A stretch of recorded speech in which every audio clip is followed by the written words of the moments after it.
홍제역 출구 앞 인도를 각종 상품들을 진열한 판매대가 점령하면서 민원이 잇따르고 있습니다. 하지만 구청은 단속할 근거가 없어 지켜만 보고만 있는 상황인데요. 상위법 개정이 없는 한 지금과 같은 사태는 지속될 것으로 보입니다. 보도에 조성엽 기자입니다. 홍제역 2번 출구 앞 한 마트. 채소와 과일을 비롯해 각종 상품들이 10평 남짓한 인도를 점유하고 있습니다. 바로 옆 임시 매장 역시 가판을 설치해 물건을 내놓고 판매합니다. 이런 탓에 지나가는 사람들이 불편을 겪기 일쑤. 물건을 사려는 사람들과 엉키기도 합니다.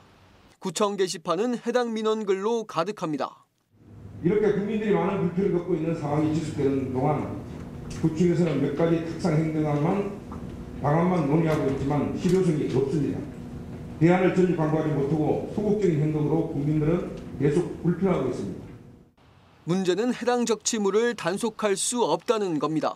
국토법 개정을 통해 미관지구가 없어지면서 단속 근거가 사라졌기 때문입니다. 즉 해당 건물은 미관지구에 포함됐는데 2018년 미관지구 관련 법령이 삭제되면서 건축 후퇴선 안쪽을 관리할 수 있는 근거가 사라진 겁니다.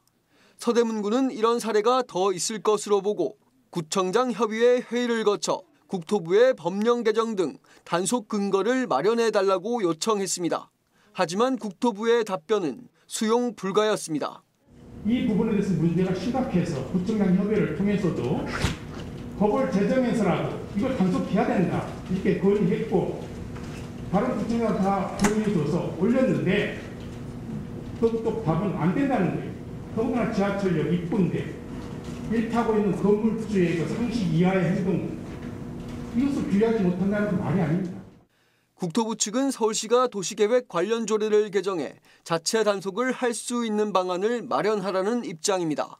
하지만 서울시 조례를 개정할 경우 홍제역 주변을 경관지구로 지정해 층수 제한을 둬야 하는 만큼 고층 개발은 불가능합니다.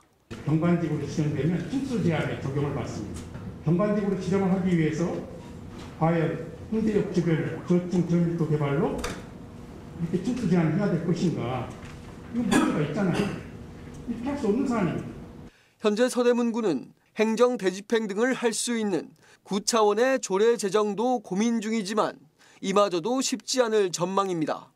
상위법에 근거가 없는 조례를 만들어야 하는 데다 실효성에 대한 의문도 남기 때문입니다. 이에 따라 상위법 개정이 없는 한 적치물은 앞으로도 버젓이 인도 위를 점령할 것으로 보입니다. 딜라이브 설경기 케이블 TV 조성엽입니다.